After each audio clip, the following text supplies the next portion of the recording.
Hello everyone, welcome back. And हम continue कर रहे हैं अपना MHI 6 paper MA history IGNOU का unit 8 urban classes, traders and artisans, extension of agriculture and settlements.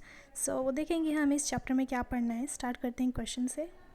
Okay, so question number 1 is discuss the nature of the second urbanization as it was taking place in India. So ये वाला जो period है इसमें हम देखते हैं कि किस तरह से सिटीज़ डेवलप्ड होती हैं। तो एक तरह का सेकेंड अर्बनाइजेशन है, तो इसका हम नेचर जानेंगे कि हम क्यों इसको अर्बनाइजेशन कहते हैं, क्या क्या इसके फीचर्स हैं। So let's start with the introduction. So सबसे पहले हम जानेंगे कि अर्बनाइजेशन का मतलब क्या है। तो अर्बनाइजेशन क्या है? एक सोशियो इकोनॉमिक प्रोसेस है, यानी कि एक सोसाइटी में और इकोनॉमी में कुछ चेंजेस आते हैं जिसकी वजह से क्या होता है कि सिटीज़ इमर्ज होती हैं, शहर बनते हैं। कैसे बनते हैं? रूरल सेटलमेंट से, यानी कि पहले वो जो प्लेस थी वो कैसी थी? रूरल एरिया थी, वहाँ पर गाँव के फीचर्स थे, बट वहीं से फिर डेवलप होकर वो सिटी बन रही है, शहर बन रही है। उसके साथ साथ कुछ सोसाइटी में और इकोनॉमी में चेंजेस आ रहे हैं जिसकी वजह से सिटी इमर्ज हो रही है। तो उसी प्रोसेस को क्या बोला जाता है? अर्बनाइजेशन। अब रूरल सेटलमेंट में और अर्बन सेटलमेंट में फ़र्क होता है, ठीक है। तो इस फ़र्क को स्कॉलर्स क्वेश्चन करते हैं, इसके ऊपर डिस्कशन करते हैं। तब हम देखेंगे कि कौन से वो फीचर्स हैं, कौन से वो ऐसे ट्रेसेस हैं जिससे पता चलता है कि हाँ किसी भी पर्टिकुलर जगह पर अर्बनाइजेशन हुआ था। क्या पैरामीटर्स थे जिसके बेसिस पर हम देखेंगे कि अर्बनाइजेशन हो रहा था। कहीं पर अर्बनाइजेशन प्रेजेंट है, इसके कुछ क्राइटेरिया दिए हैं गॉर्डन चिल्ले ने। कितने क्राइटेरिया दिए हैं? 10 क्राइटेरिया दिए हैं। पहला है कि सेटलमेंट जो है वो परमानेंट होना चाहिए, यानी जो लोग वहाँ पर रह रहे हैं वो परमानेंटली रहने चाहिए। सेकंड है कि सिर्फ एग्रीकल्चर ही नहीं, नॉन एग्रीकल्चर स्पेशलिस्ट भी होने चाहिए, यानी खेती बाड़ी के अलावा लोग किसी और काम में भी एक्सपर्ट हों, स्पेशलिस्ट हों। जैसे फॉर एग्ज़ाम्पल लोग कुछ मेटल्स की चीज़ें बनाते हैं और वो ऐसी चीज़ें बनाते हैं कि जिन्हें कोई स्पेशलिस्ट ही बना सकता है, कोई नॉर्मल चीज़ें नहीं, नॉर्मल इंसान नहीं बना सकता। तो इस तरह के स्पेशलिस्ट होने चाहिए। सेकंड, उस जगह पर टैक्सेशन होना चाहिए, वेल्थ एक्यूमुलेशन होना चाहिए, यानी टैक्सेस कलेक्ट होने चाहिए, यानी कि ऐसे सिस्टम हो जिससे कि टैक्सेस कलेक्ट किया जाए। अब उसके लिए ज़ाहिर है कि कोई स्टेट होगा या कोई अथॉरिटी होगी जो इसको टैक्सेस वगैरह को कलेक्ट करेगी। And number 4 is monumental public buildings होनी चाहिए। फिफ्थ, रूलिंग क्लास, जैसे कि अभी मैंने थर्ड पॉइंट में बताया कि टैक्सेशन कलेक्ट करने के लिए एक रूलिंग क्लास की, एक अथॉरिटी की ज़रूरत होगी। सेकंड, जो लोग हैं वहाँ पर उन्हें राइटिंग आनी चाहिए, यानी लिटरेसी होनी चाहिए, उन्हें लिखना आना चाहिए। सेवन, प्रिडिक्टिव साइंस, मतलब ऐसी टेक्निक जिसमें वो फ्यूचर को प्रिडिक्ट करते हैं। एट, आर्टिस्टिक एक्सप्रेशन, यानी पेंटिंग करना, मूर्तियाँ बनाना, ये सब उन्हें आता हो। नाइन, ट्रेड, जो कि मोस्ट इम्पॉर्टेंट है, ट्रेड होता हो। एंड टेंथ, जो किनशिप है उसकी वैल्यू, उसका रोल कम होना चाहिए।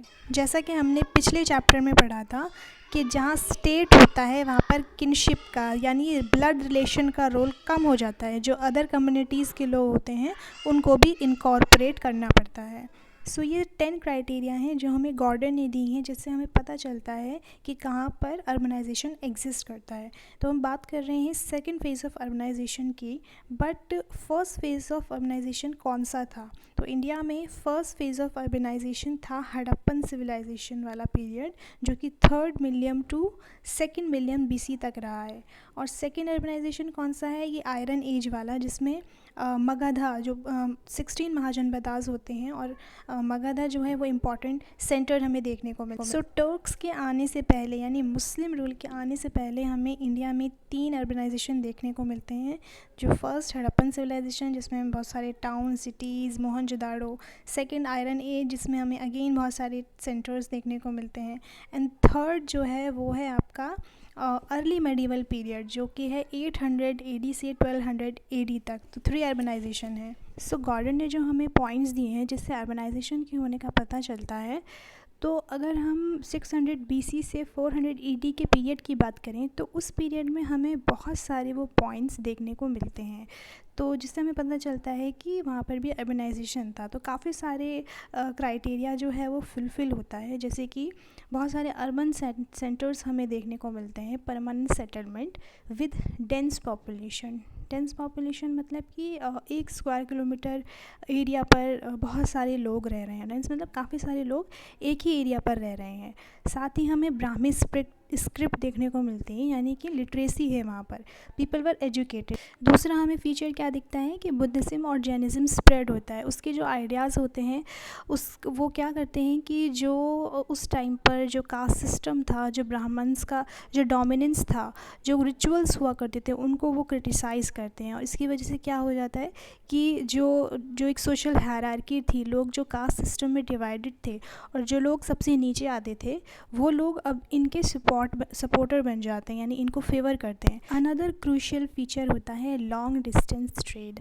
अब क्या होता है कि क्रिश्चियन एरा जैसे स्टार्ट होता है, यानी इससे पहले क्या होता है, बिफोर क्राइस्ट BC चल रहा था, लेकिन जब क्रिश्चियन एरा स्टार्ट होता है यानी AD वाला, एनो डोमिनी वाला, तो क्या होता है कि ट्रेड फ्लरिश करने लगता है। और हमें बहुत सारे ग्रीक राइटिंग से पता चलता है कि इंडिया के साथ जो रोमन एम्पायर का जो ट्रेड था वो कितना फेवरेबल था इंडिया के लिए। तो रोम के साथ उस टाइम पर ट्रेड हुआ करता था, जो अर्बनाइजेशन का एक कोर फीचर था।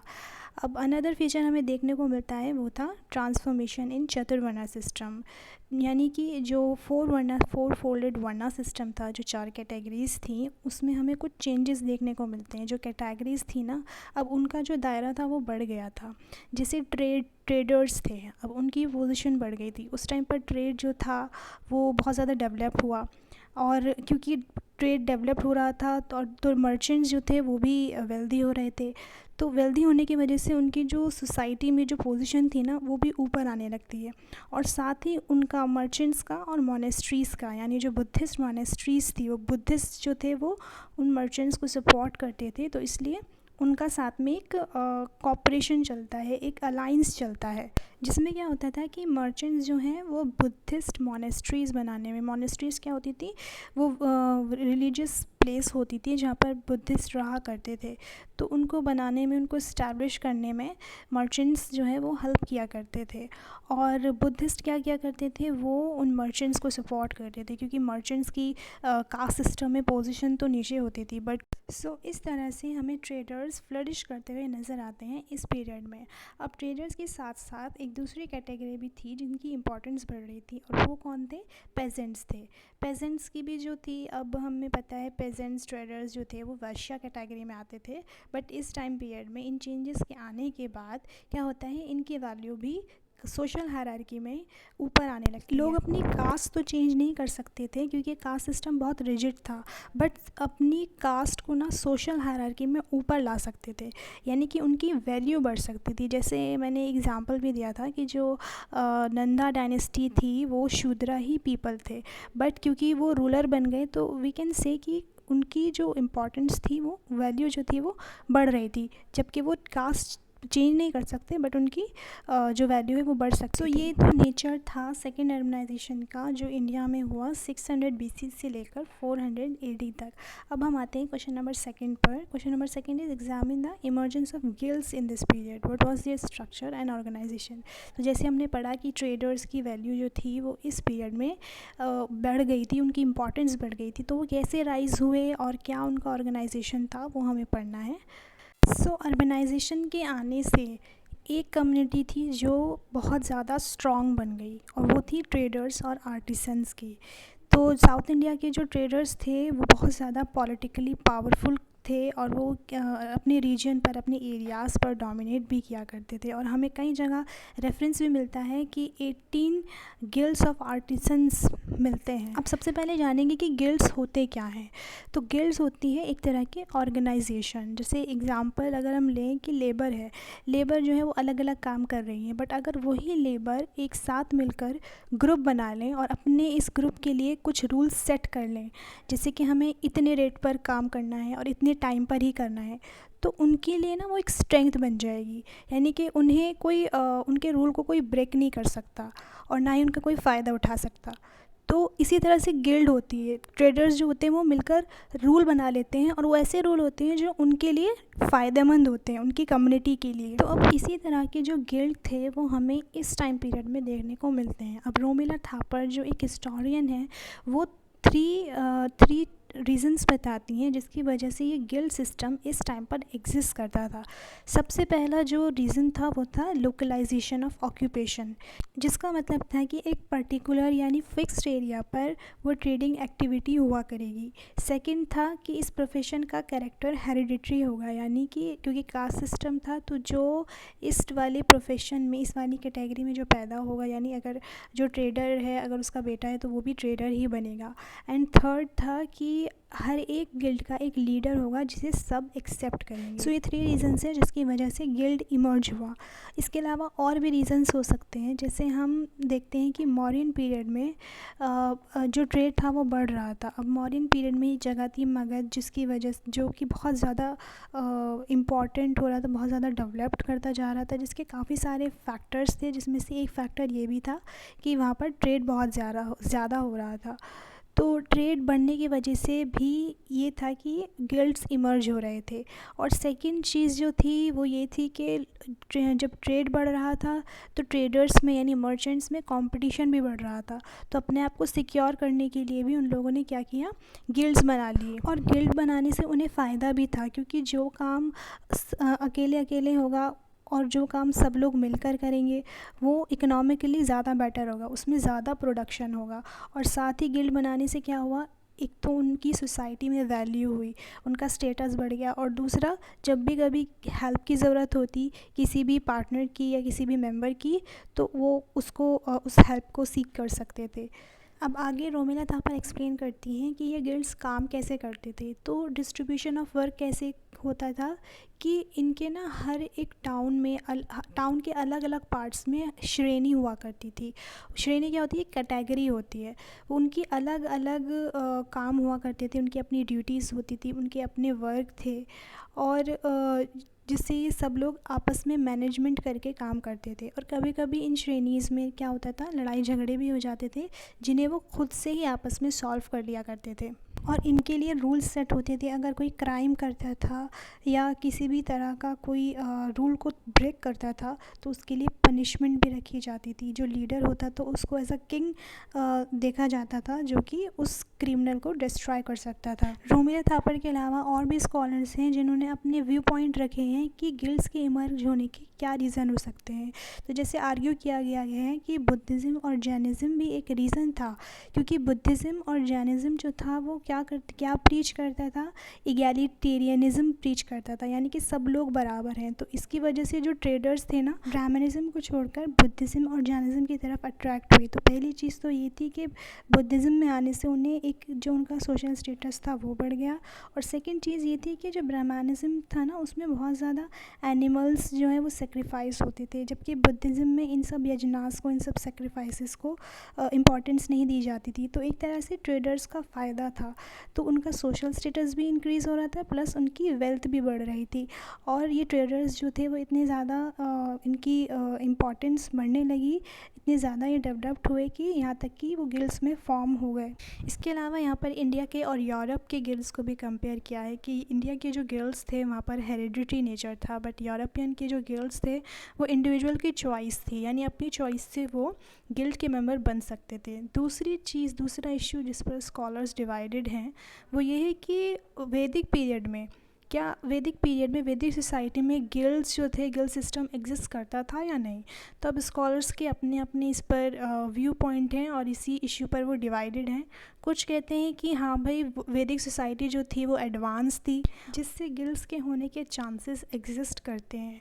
बट अदर स्कॉलर्स कहते हैं कि अर्ली वैदिक सोसाइटी रूरल थी, नोमैडिज्म थी, यानी कि ज़्यादा अर्बनाइजेशन नहीं था, शहर नहीं थे, और जो लोगों की लाइफ थी वो कैसी थी, वो इधर से उधर मूव करते थे, मतलब कम्प्लीटली वो एक जगह सेटल नहीं थे। तो इसलिए हम नहीं कह सकते कि अर्ली वैदिक सोसाइटी में गिल्ड्स होते थे। तो ये स्कॉलर्स के अपने अपने व्यू पॉइंट हैं। सो वैदिक पीरियड में गिल्ड्स का होना डिबेटेबल है, बट अगर हम मॉडर्न पीरियड की बात करते हैं तो कौटिल्य, जिन्होंने अर्थशास्त्र भी लिखी है, वो उनकी राइटिंग से हमें पता चलता है कि गिल्ड्स जो थी वो एक तरह की पावरफुल एजेंसीज थी। और मौर्यन एम्पायर के टाइम पे गिल्ड्स को राइज होने में, इमर्ज होने में बहुत हेल्प मिली है, क्योंकि उनके रिकॉर्ड से हमें पता चलता है कि उनके टाइम पर जो हाईवेज़ थे क्या मतलब लोग इधर से उधर मूव करते थे, उनको मेंटेन किया जाता था, साथ ही वो लोग रिकॉर्ड्स भी रखा करते थे कि कितना ट्रेड हो रहा है और जो गिल्ड्स हैं उनके बीच में क्या ट्रांजैक्शन हो रहा है, कितना लेन देन हो रहा है। तो इससे शो होता था कि जो गिल्ड है उसमें स्टेट का इंटरवीन था, यानी स्टेट उसमें इंटरफेयर करती थी। अब यहाँ एक चीज़ है, जब कोई स्टेट या गवर्नमेंट जब किसी भी अफेयर्स में किसी भी चीज़ में इंटरफेयर करती है, जैसे कि गिल्ड्स थे, जब उनके अफेयर में उनको वो कंट्रोल किया करती थी कि उनका कितना ट्रांजैक्शन हो रहा है, क्या रिकॉर्ड है, वो सब उनका काउंट होता था। तो लेकिन साथ ही साथ वो उनको फैसिलिटीज़ वगैरह भी प्रोवाइड करती थी, बट एक तरह से उनको कंट्रोल भी करती थी। लेकिन जब मौर्यन एम्पायर डिक्लाइन कर गया तो एक तरह से जो गिल्ड्स थे वो इंडिपेंडेंट हो गए, और इंडिपेंडेंट होने के साथ साथ वो और ज़्यादा डेवलप्ड हुए, फ्लरिश करने लगे। तो अब हम देखते हैं कि मौर्यन एम्पायर के डिक्लाइन होने के बाद जो गिल्ड्स की अथॉरिटी थी वो बढ़ जाती है पहले के टाइम से, यानी वो इंडिपेंडेंट हो जाते हैं और हमें कई तरह की गिल्ड्स दिखती हैं, जैसे कि फ्लावर मेकर्स की, वीवर्स की। अब हम आते हैं क्वेश्चन के सेकंड पार्ट की तरफ कि गिल्ड्स का स्ट्रक्चर और ऑर्गेनाइजेशन कैसा था, जिसमें हम सबसे पहले बात करेंगे गिल्ड लॉस की। हर एक गिल्ड की अपने रूल्स होते थे। रूल्स किसके रिगार्डिंग? उनकी ऑर्गेनाइजेशन के रिगार्डिंग, कि वो क्या काम करती है, क्या प्रोड्यूस करती है, जो भी वो चीज़ बेचेगी उसके फ़िक्स प्राइस क्या होंगे। सो ये सब रूल्स सेट किए जाते थे और ये अप्रूव होते थे जो गवर्नमेंट होती थी उससे, यानी वो भी जो गवर्नमेंट होती थी वो इन रूल्स को मानती थी। और ये रूल्स क्यों सेट किए जाते थे? ताकि जो गिल्ड के जो काम है उसमें स्टेट इंटरवीन ना करे, इंटरफेयर नहीं ना करे कि नहीं भाई इतने रेट नहीं, इतने रखो।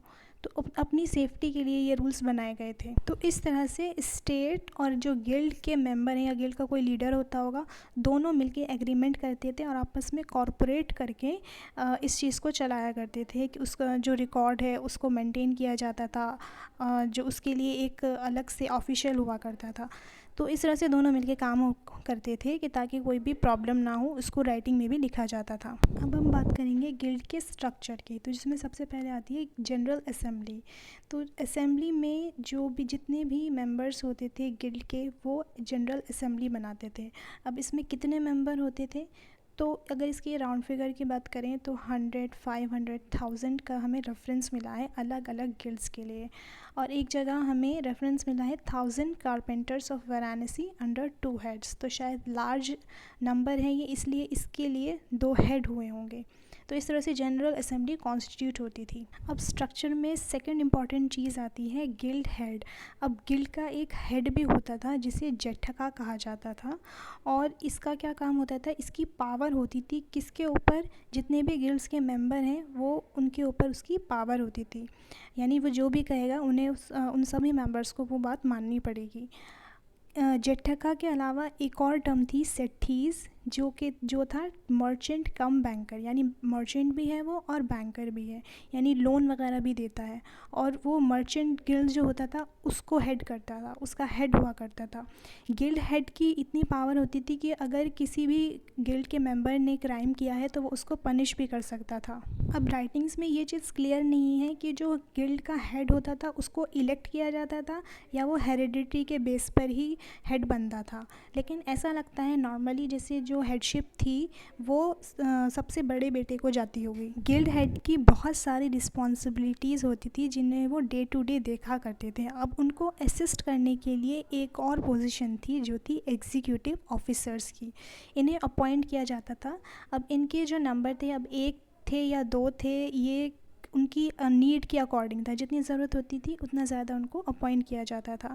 टेक्स्ट में ये भी बताया गया है कि एग्जीक्यूटिव ऑफिसर कैसे होने चाहिए। दे शुड बी प्योर और एवरिस, मतलब कि उनमें वेल्थ के लिए ग्रीड नहीं होना चाहिए, लालच नहीं होना चाहिए, बेदास की उन्हें नॉलेज होनी चाहिए। लेकिन एग्जीक्यूटिव ऑफिसर्स को इलेक्ट किया जाता था, असेंबली इलेक्ट करती थी या नॉमिनेट करती थी, ये चीज़ स्पेशली उसमें क्लियर नहीं है। So it was all about today. I hope आपको समझ में आया होगा, एंड आप चाहते हो मैं इसी तरह वीडियोस बनाती रहूँ, so please subscribe my channel and do share it with your friends, and thank you for watching.